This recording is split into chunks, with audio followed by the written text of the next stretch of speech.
Life is full of ifs. But if you want to cash flow like a pro and get paid up to 2 days early, safeguard against surprises and supercharge your savings, Regions Life Banking makes it possible. Regions Bank, embrace the if in life. Regions Bank, member FDIC.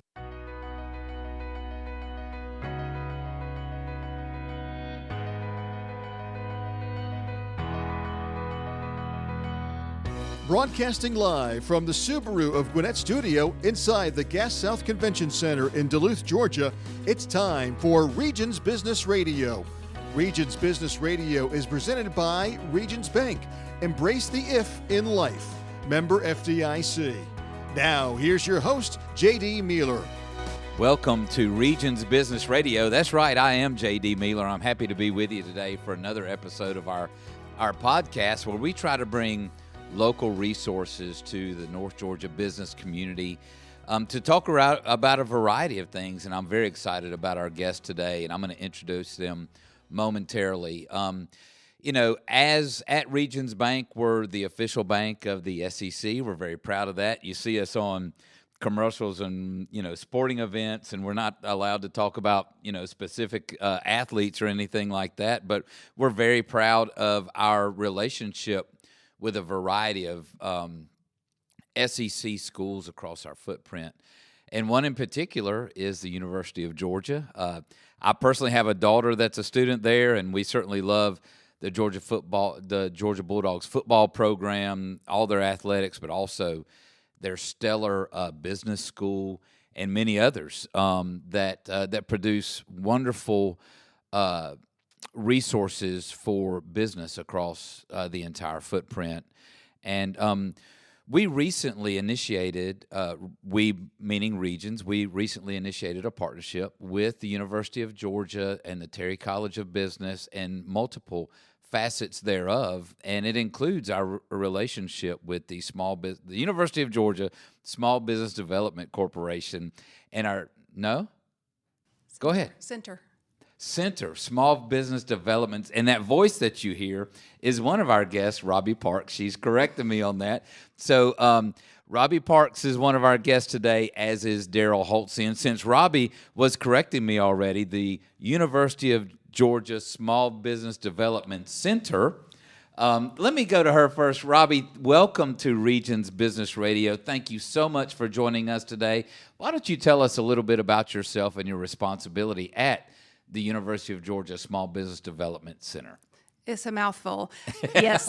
Thank you for having both of us here. We're excited to be here. I am in the Gainesville office, as I mentioned, and my primary role is business consultant.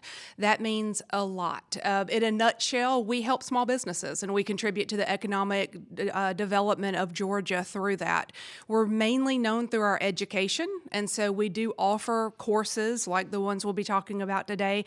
We also work one-on-one with business owners to educate them in whatever's keeping them up at night about their business. So I am a graduate of Terry.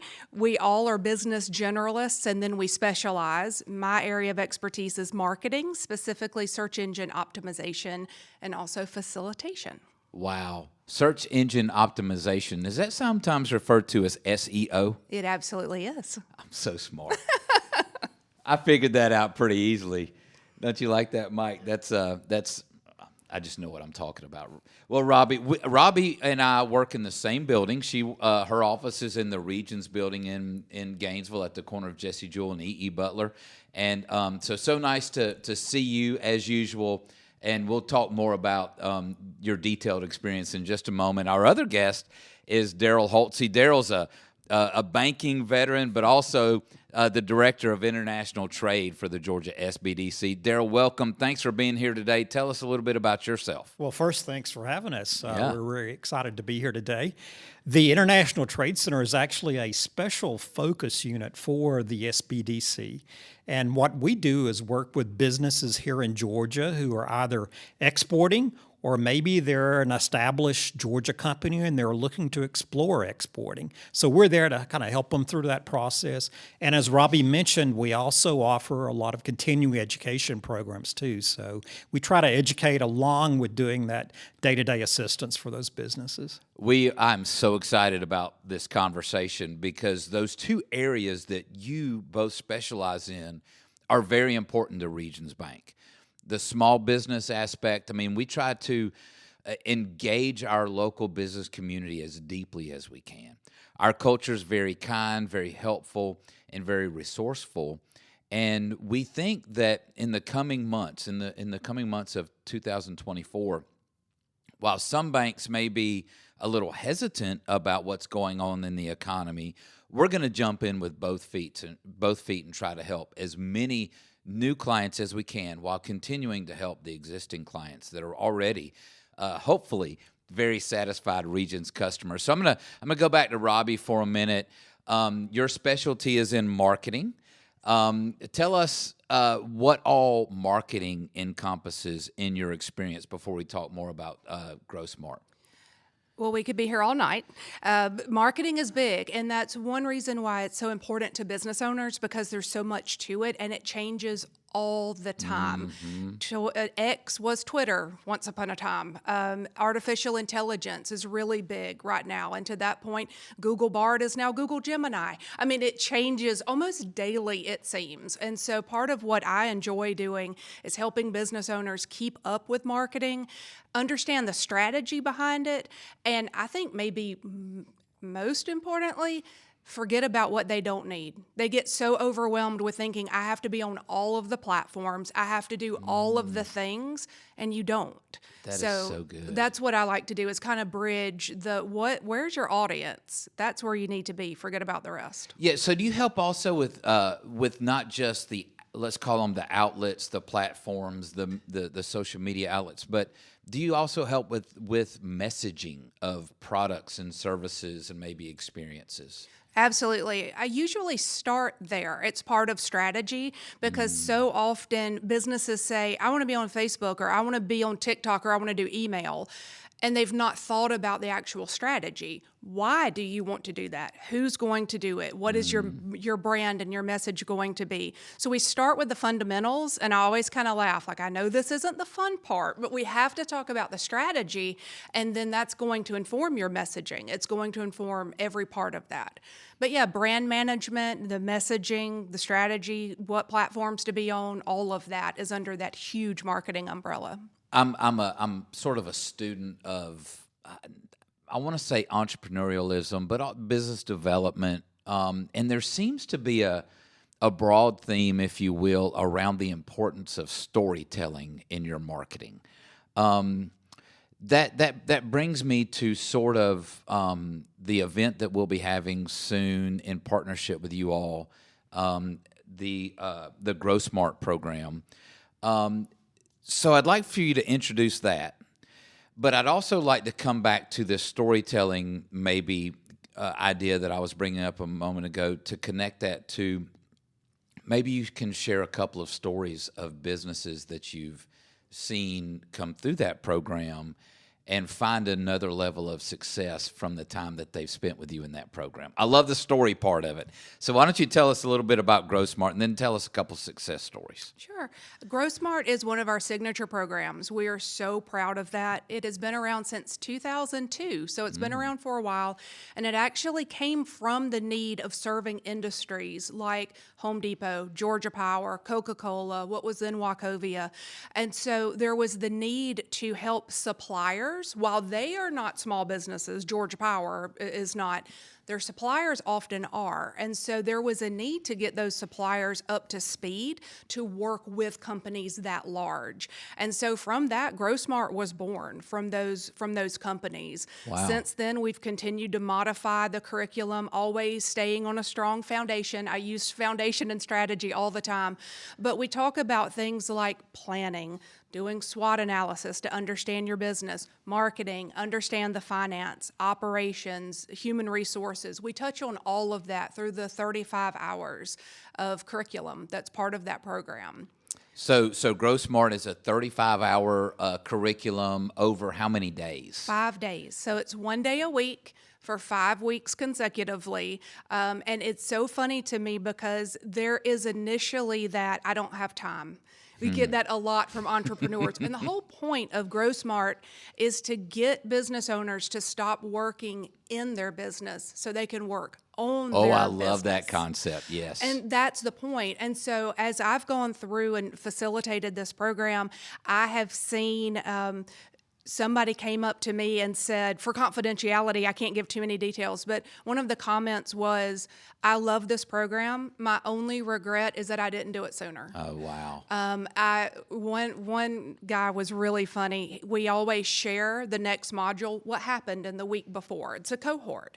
And he said, I learned my business was still there when I got back.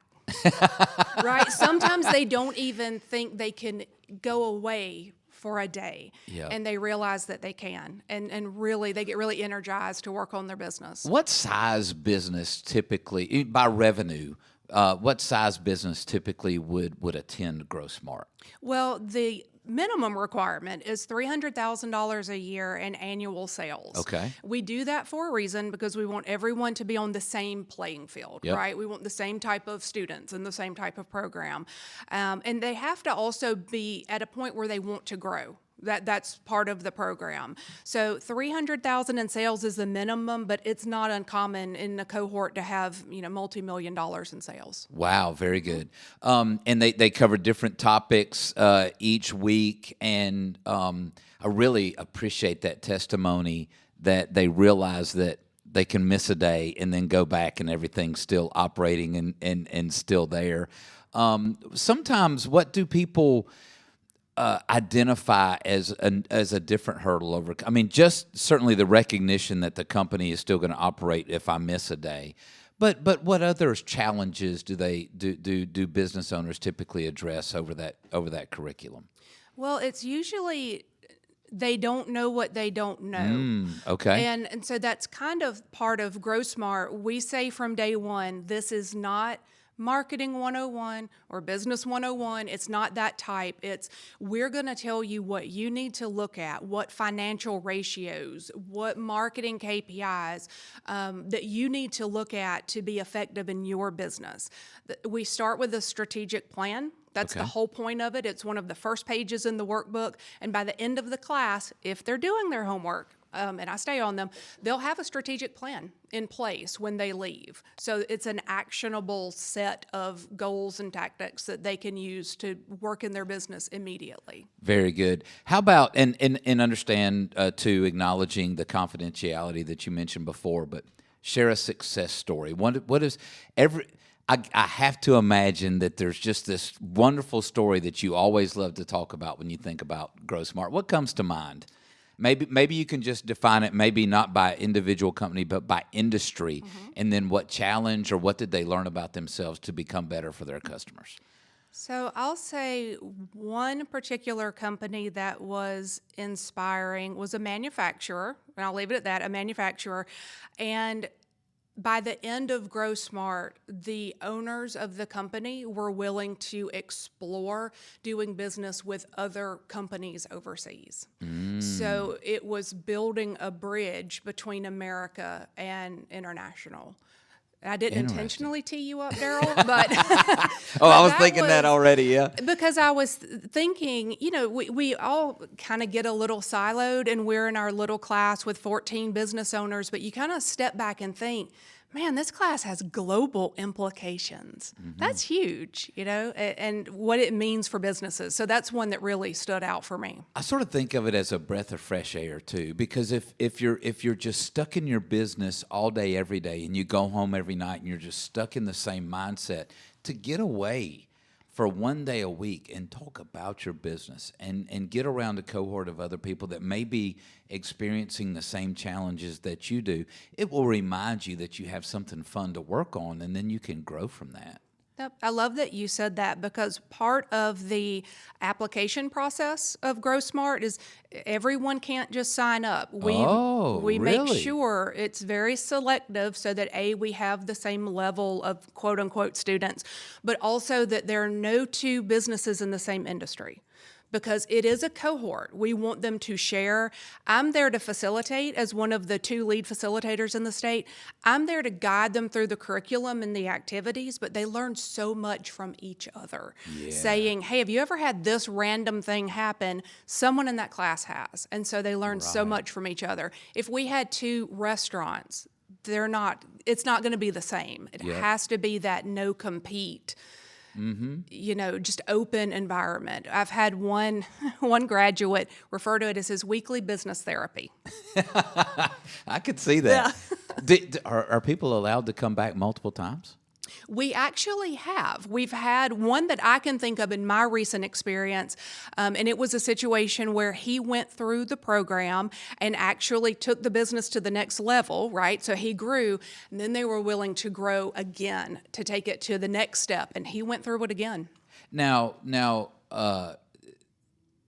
you say this. You say that as if growth is planned, or as if growth is something that you could make happen. It sounds like a silly comment for me to make, but in your experience, is growth in a business facilitated, or does it just happen organically? I realize it's probably a little bit of both, but purposeful growth compared to organic growth, do you see a difference? Absolutely. How so? Growth happens in different ways. We work with clients through GrowSmart and then just through our consulting who either A, have been very strategic. I've got some clients now that are, I'm not gonna get this new business, especially with marketing. I don't need more business because I'm at capacity. They're very strategic with their growth. And then we've got clients who said this was a hobby and it has spiraled out of control because it got so popular. So growth happens in different ways. We help them kind of manage that and line them up with resources to help them grow smart. Yeah, perfect name, of course. I just love that conversation because so many times business owners don't realize that growing too quickly can be a problem.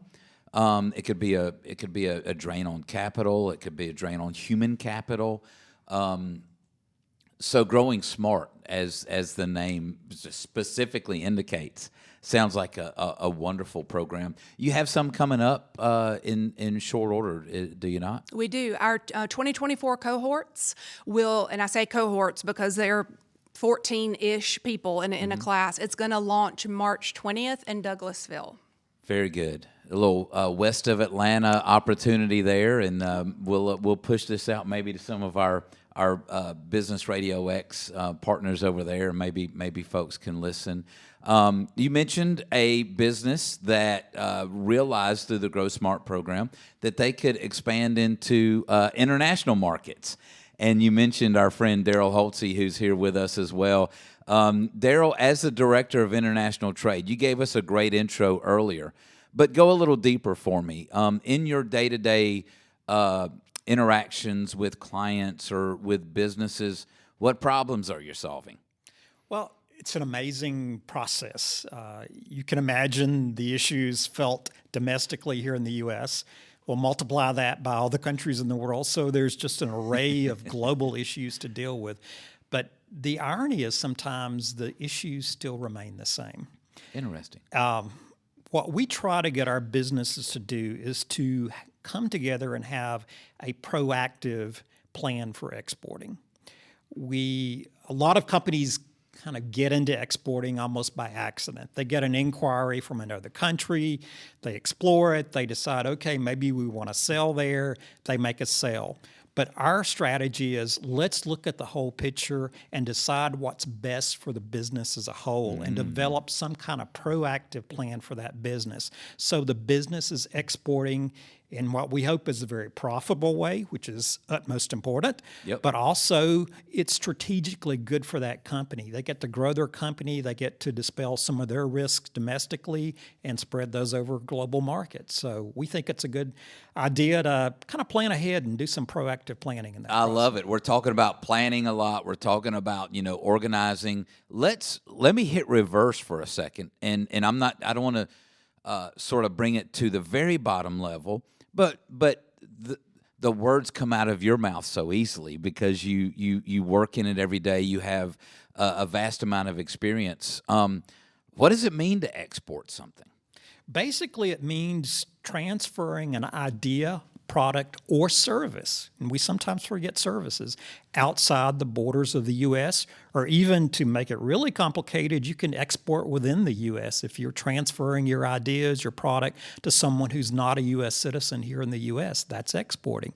So exporting is a pretty wide field of options, but traditionally we think about putting something in a package, a cargo container, and shipping it across the ocean to another country. That's probably the most well-defined idea of exporting there is. Yeah, perfect. Oh, you're so good at this. Both of you know your audience so well, and I hope that comes through on this episode of Regions Business Radio. So just an odd question. Sometimes I ask them sort of, what's out in regards to a physical product, not an idea or not a service. In your experience and through the years as the Director of International Trade at the University of Georgia SBDC, what is I know it's a silly question, what's the smallest thing that you've seen exported, and what is the largest product that you've seen exported? Actually, down to nuts and bolts, just really small products, all the way up to airplanes. No way. It runs the whole gamut. It's Really? amazing. If you look at the statistics on what is actually exported from Georgia, it's just truly mind-boggling, the variety of products we offer here in Georgia and that are bought internationally. Interesting. So when you think of Georgia, and certainly if you catch any of our sort of Chamber of Commerce stuff from our governor on TV or whatever, agriculture is our number one industry in the state of Georgia. Do we have agricultural opportunities to export products? Oh, definitely. I think ag is actually the second largest export category here in the state. Really? And What are we exporting? Well, pecans are huge. Okay. We are very fortunate here in Georgia that we have a climate that lets us produce pecans, and it's not easily duplicated. Even though other countries have tried, it's not easily duplicated. So we're kind of fortunate that we have, if you would, a little hold on that market. And pecans are a big thing, but anything pecans, peanuts rather, blueberries, it runs the whole gamut. Cotton, corn, you name it. Okay, so that's a little bit about agriculture, which is our largest industry in the state of Georgia. We're sitting in Gwinnett recording today. Gwinnett is really, there's a couple things in Gwinnett. It's manufacturing and international business, as you well know. Here I am telling you, the international expert, what we have here in Gwinnett. But, you think about Northeast Georgia, we have manufacturing and primarily transportation and logistics. You have healthcare, which, of course, is very important. In Gainesville specifically, you have a lot of poultry. But when you think about manufacturing, is manufacturing like the second largest industry? Maybe it's right at the top for exporting as well? Well, it's kind of, you want to think of it in terms of maybe of products. Okay. Aerospace is our biggest, which would make sense because we've got a few large players here in Georgia. Then comes ag, then comes a whole variety of the different types. Gotcha. We export from manufacturing everything from machines to actual completed products. So it's, again, very varied in what we do export. And here in the metro area, obviously, fintech's a big export service, if you would, sometimes product, but mainly service. So, all right, I'm gonna again go back to just sort of the basic questions. Hey, I'm a manufacturer. I got this product. Somebody emails me. They see it on a website, and I want to send it over to them. Can I just send it over to them? Probably don't want to do that. Why not? There are lots of federal regulations that control the export process. Okay. And by the way, this is a kind of a big stepping stone for companies to take that first step to say, okay, I want to export, and I want to export legally and follow all the regulations the U.S. have in mind here. But just realize that companies do this every day. So when I talk about some of these things, please don't let that be a stumbling block. It can be achieved. It's being done every single day of the year. But primarily the government, you can look like this way. The government's interested in, number one, who you're exporting to. There are certain people, certain companies that we cannot export to legally. Okay. where we're exporting. There are certain countries that we cannot export to as a general basis without having some kind of licenses, or sometimes not at all. Okay. And they're also interested in what we're exporting. Some products are, the U.S. government doesn't want us to export and maybe potentially expose those technologies to bad players around the world. So the government has a lot of controls on that. Gotcha. And I asked the question sort of in an elementary fashion because I just sort of like the humor of it, because in my mind I think somebody inquires over your website and you're excited to have a new customer and you have your, let's just call it, because it's a very general term, you have your widget. Somebody from Germany has emailed you and you come in and you're excited. Woo, somebody from Germany wants to buy 1,000 of our widgets. Let's get going. They need to call you first, or they need to call you in tandem with producing that so they can understand what the rules are and how to effectively and legally send that out. What are some of the initial questions that clients should be thinking about when that occurs? That's a great question, by the way. Thank you. First thing is really they should be thinking about, well, who's actually inquiring? Unfortunately, there are a lot of scams in the world, so you want to make sure that it's a legitimate person that you're dealing with and a legitimate company. I'm laughing because that's across banking, by the way. Oh, yes. There are so many imposter fraud episodes that are going on. It's interesting to hear that it happens in manufacturing. I'm sorry, I just got to pause for a minute and just raise the awareness that you should have a little bit of healthy skepticism. If something sounds too good to be true, it typically is. So I'm sorry to interrupt you, but yeah, we'll validate who's on the other end of the line that seems to be wanting to buy our product. Sure, and I think that's crucial is, again, you don't want to waste your time on somebody that's either not legitimate or really doesn't have the capacity to buy what you're selling. Yeah. And there are a lot of red flags that we can, we'll actually talk about maybe later on in some of our classes, but there are a lot of red flags you need to be looking out for. Secondly, you need to be thinking about, okay, what are my costs for producing this? Make sure I've got a real good handle on all the costs associated with this. Then you've got to think about the deal itself. Understand the terminology in international trade.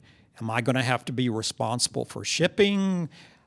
What part of this process am I going to have to pay for? And if so, can I incorporate that into my pricing and still make money on it? Wow. Well, what you just described, as you coach businesses through each of those steps, Regions has a role to play in every one of those as well. And of course, we're on Regions Business Radio, so I unapologetically want to have this part of the conversation with you because I could get pretty excited about it. Verifying the purchaser. Yes. 2022 or so, we set up a business that focuses on and Darrel, we've talked about this. We set up a line of business that helps to specifically serve U.S.-based companies with foreign-owned parents. Now, part of what we do in that regard is we do help our domestic exporters verify and, to some extent, maybe even underwrite the purchaser. So we have those networks, and we really like to help customers with that. So that's somewhere that our partnership would come into play in regards to the international trade function at SBDC and a service that we offer. Also, one thing that I'm interested in bringing up is, and I'm going to ask it in the way that I do, Darrel, I'm going to sell my widget to someone in Germany. They're just going to pay me. There's no risk in that, is there? Well, let's hope not. But reality says there's probably a little bit of risk involved. And I think this is one of the big issues my companies always ask about. Well, how can I safely get paid? Yeah. We go through that process. And with international trade, there are many ways to get paid. And my role is to try to help that company identify the risk that's involved in each of those and then mitigate that risk as much as possible. Yeah, so you're talking probably a lot about international letters of credit, which, by the way, are dramatically different than lines of credit that people typically think about. Also, you really should have a high-quality, engaged foreign exchange advisor, which is something that we offer at Regions as well. We have a very robust foreign exchange desk because what happens is you could sell your product to XYZ company in Germany, but if you're not timing it or protecting the currency exchange, a dollar for it escapes me. What are we paying for in Europe? Euros. Euros. I'm sorry. That sounds crazy. I couldn't get it out of my mouth, Mike. A product that is delineated in U.S. dollars and then selling it to someone purchasing it in euros, there's risk there. There's definitely risk. And as we talk about with our businesses, you've got to decide what currency you're going to do business in. Now, if it's in U.S. dollar, that's a little easier process. But if you should decide to sell in another currency, then definitely you need to engage the services of an experienced foreign exchange desk. Yep. And that's the role of Regions and other banks. That's what they do, is they help negotiate that process. We do. I like to think we do it better, but you're exactly right. You don't have to say anything there. I'm protecting you. So international trade, we're going to have an event called the Global Reach Boot Camp. It's occurring in March. What does that look like? Yeah, actually, we're going to have our first one in February. I think it's February 26th, actually in Robbie's Center in Gainesville. Yeah, okay. We're going to introduce the concept of exporting to domestic businesses that are well established, that maybe are thinking about exporting but have never really pursued it that far. And the purpose of this boot camp is to, in my opinion, dispel some of those myths around exporting.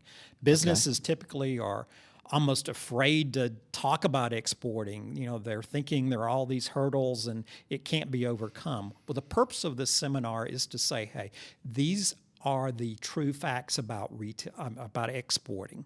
This is what you've got to do. This is the process. These are the major areas you need to be concerned with. So at the end of the day, we hope those businesses walk away from this boot camp thinking, this is something I can do. I need to pursue this further because there are so many benefits to exporting. Such as? Such as it maybe can even your cash flow up in a business. Okay. For example, I work with a lot of ag businesses in South Georgia.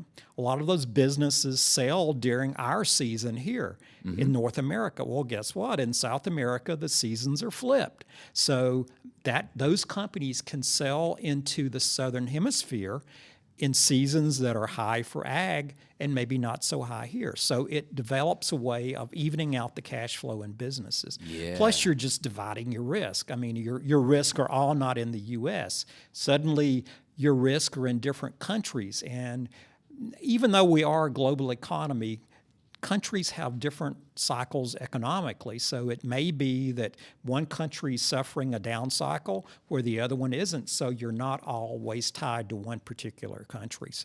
And there are many other options that you want to think about. Now, Robbie talked about Grow Smart being a cohort, which is multiple weeks, and you're getting to know the people in your class over those weeks and you're sharing ideas. This is more of a seminar, so it's a one-day event? That's correct. It's a one-day event, but just keep in mind that those who attend this can come back to us if they want, and we'll kind of help them through that process on a one-on-one basis. So when you walk into a business, they've reached out to you, hey, Darrel, I think I want to start exporting.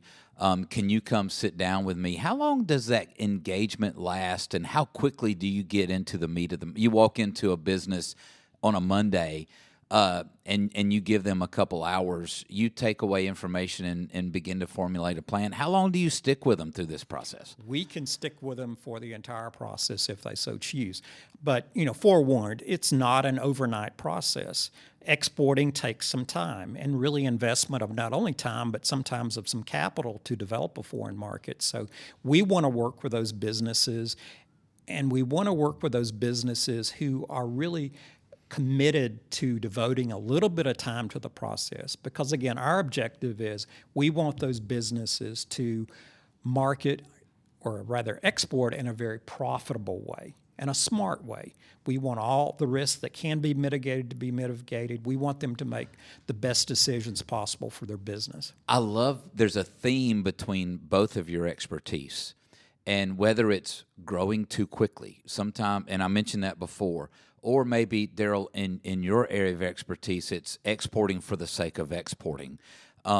It sounds like we have a cautionary tale to share with businesses in Northeast Georgia to say, don't grow for the sake of growth. Let's grow smart. Let's not export for the sake of exporting. Let's export smart as well.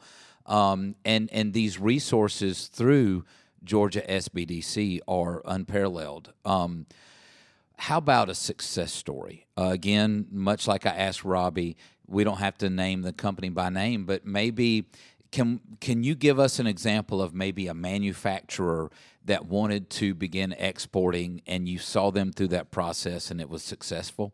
Sure. Maybe an industry or a manufacturer of some sort. Several success stories. One in particular that comes to mind is a company that's actually in the aerospace/aviation world. And they were actually a wholesaler, somewhat of a manufacturer too, of products. Okay. Started out, when we first started working with them, they were exporting very little. Now they're in 40-plus countries across the world. Wow. And they are growing tremendously. And we actually helped them in the beginning to get some of that export capital that might be needed to support some of the sales. From there, they were able to take that, and with a lot of hard work on their behalf, dedication, and smart decisions, they were able to expand their business tremendously. I'm glad you said that. At Regions, we are recognized by the SBA as a very strong and the top export working capital lender in the nation. How is export working capital different than traditional working capital? Well, there are several programs, if you would, from the SBA, but one in particular, the Export Working Capital Program that you referenced there, is devoted for those companies who actually need capital to support an export transaction. I.e., it will help a company from the point they get a purchase order from a foreign customer till they produce the product, sell the product, ship it, and then collect money from their customer. They support the entire process of that Which is a long process. It can be very long. If you think about an order, production, shipping, collection, and to know, I don't think many people realize that Regions is as good at international business as we are. Again, I introduced us as, our footprint being the Bank of the Southeastern Conference. We cover, as the Atlanta Journal-Constitution used to say, we cover Dixie like the Dew. You remember that tagline?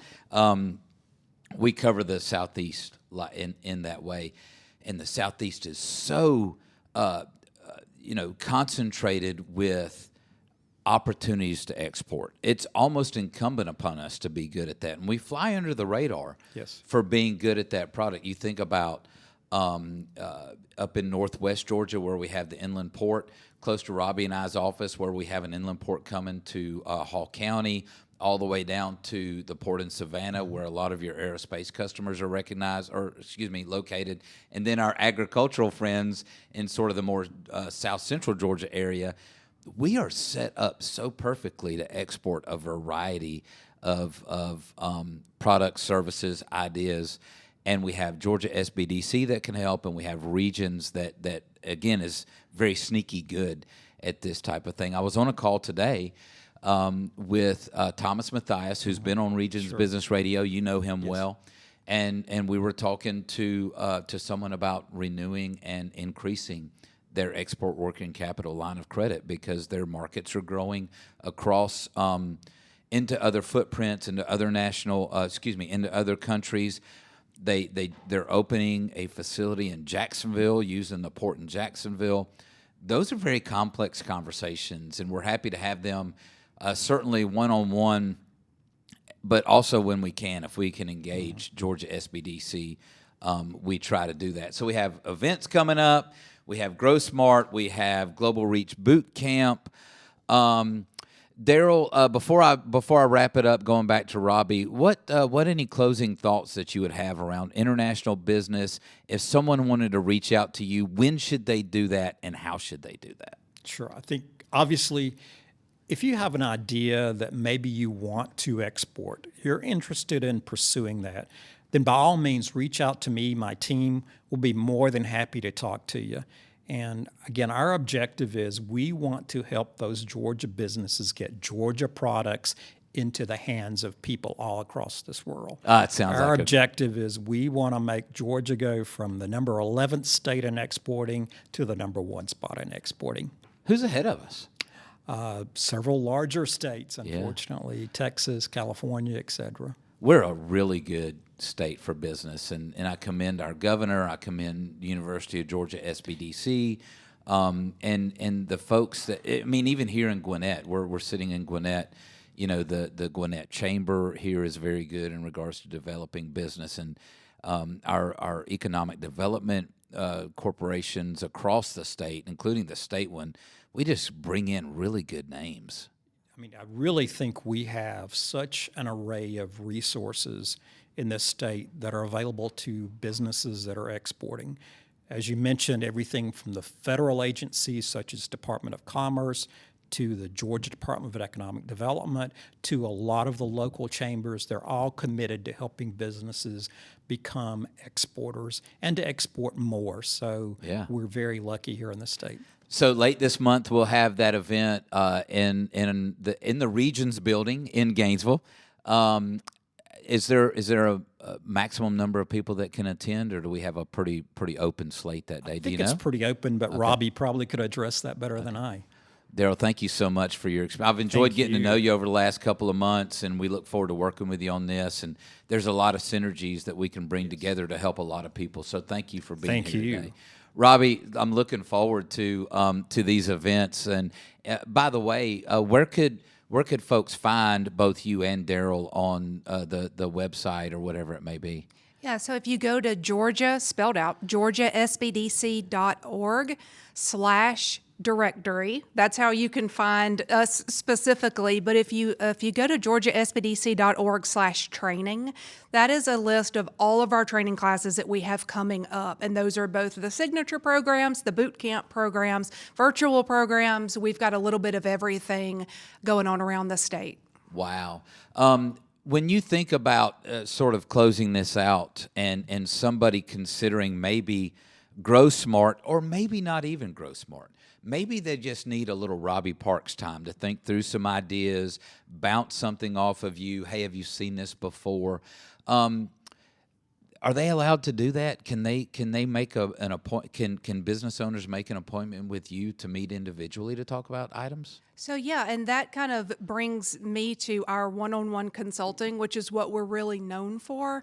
And so we do work by location. So if you go to the website, you can see a list of the counties and how each office is structured. The reason for that is because in Gainesville, I've got access to local references and referrals for our area. If I've got somebody over in Columbus, I don't know the best web designer for that area. So we do start by geography based, but I consult all around the state. And so if there's someone who in Columbus or Valdosta that needs me to come in, I'm happy to consult. And I do want to, I can't say this enough, our consulting is completely confidential and there's no cost to that. We are already funded and there's no catch, which is always the next, especially with businesses. It's what's the catch?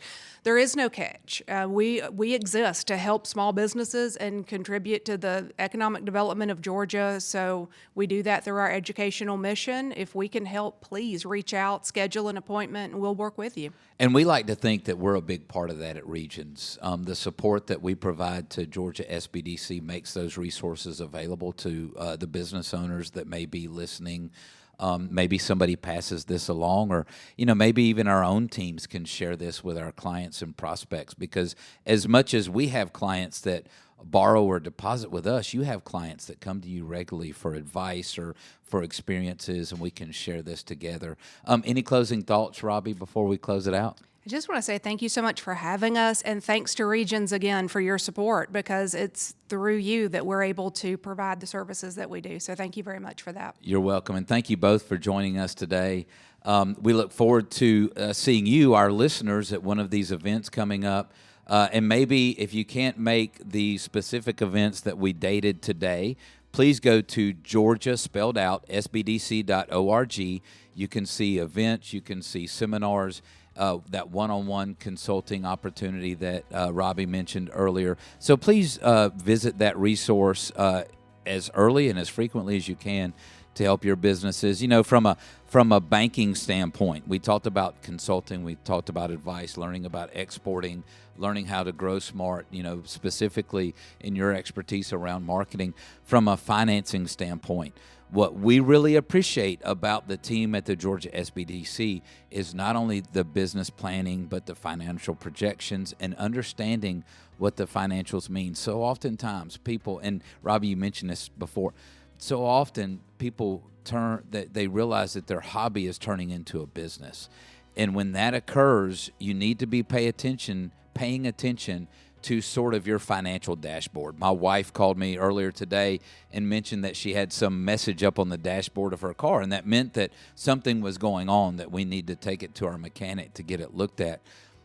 You need to be able to understand the financial dashboard, the operating dashboard of your company, so that when it comes time, a lot of times, startup businesses, which there's another program for startup businesses that we didn't discuss today that you can find at georgiasbdc.org. But sometimes startup businesses need to mature a little bit before they can access bank debt. What does that look like? And, we want to come along and make sure that when it's time for a business to use bank debt, either for growth or access to equipment, maybe to expand into new markets, Georgia SBDC can help you understand what that conversation is going to look like, how to plan for that conversation, and what results you can expect out of that. So our partnership with Georgia SBDC is reinvigorated after the pandemic that occurred a couple years ago. We're excited about the year ahead, and I'm so grateful for you two for joining us today. So, and to our listeners, our business owners and executives across Northeast Georgia, or where you may be listening, thank you for listening to Regions Business Radio. I'm North Georgia Market Exec J.D. Mealor and host, and we thank you for listening today.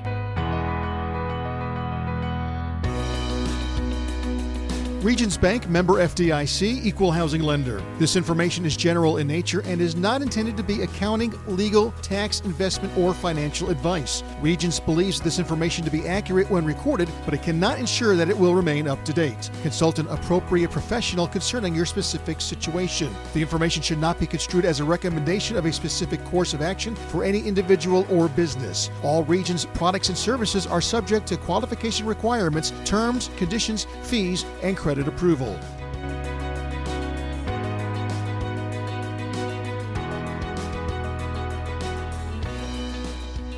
Regions reminds its customers that they should be vigilant about fraud and security, and that they are responsible for taking action to protect their computer systems. Fraud prevention requires a continuous review of your policies and practices as the threat evolves daily. There is no guarantee that all fraudulent transactions will be prevented or that related financial losses will not occur. Visit regions.com/stop fraud or speak with your banker for further information on how you can prevent fraud.